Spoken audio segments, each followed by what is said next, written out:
Unti-unti nang nagiging malinaw ang isang makasaysayang kabanata sa industriya ng telebisyon sa Pilipinas, ang muling pagbabalik ng ABS-CBN sa Free TV. Kasabay nito, isang mas makabuluhang anggulo ang umuusbong, ang pagkilala at pasasalamat sa mga artistang nananatiling tapat sa Kapamilya Network sa gitna ng pinakamabigat nitong pagsubok.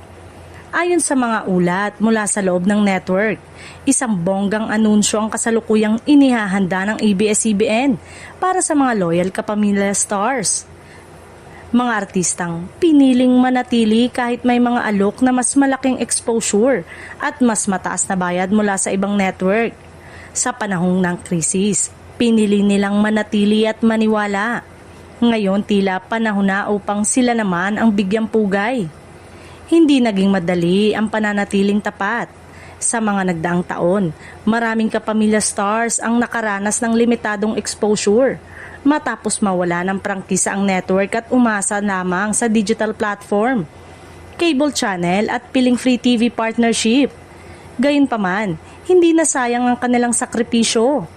Sa muling pagbubukas ng mas malawak na plataporma sa pamamagitan ng All TV, inaasahang mas marami na muling Pilipino lalo na sa mga liblib na lugar na may limitadong internet access ang makakapanood ng kapamilya content, kabilang ang mga teleserye, variety show at balita.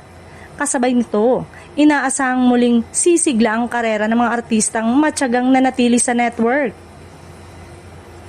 Hindi rin napigilan ng mga netizen ang kanilang emosyon sa balitang ito.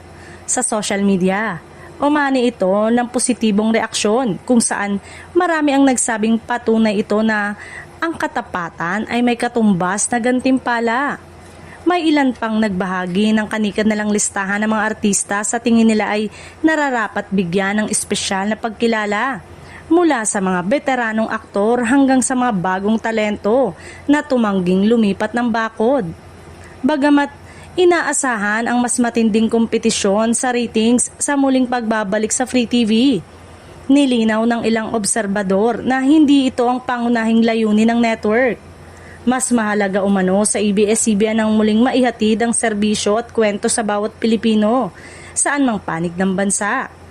Para sa mga loyal Kapamilya stars, ang muling pag-abot sa mas malawak na audience ay nagsisilbing inspirasyon upang lalo pang pagusayin ang kanilang sining. Ilang bagong proyekto ang inaasang ilulunsad sa mga susunod na buwan, mga programang magdadala ng kalidad at pusong tatak kapamilya. Sa kabuuan, ang pagbabalik ng ABS-CBN sa Free TV sa pamamagitan ng All TV ay hindi lamang tungkol sa muling pag-ere ng mga programa. Isa itong paalala na ang bawat paghihintay ay may katapusan at ang bawat pagtitiis ay may kapalit na liwanag, habang muling sumisindi ang ningning ng kapamilya sa mga telebisyon sa buong bansa.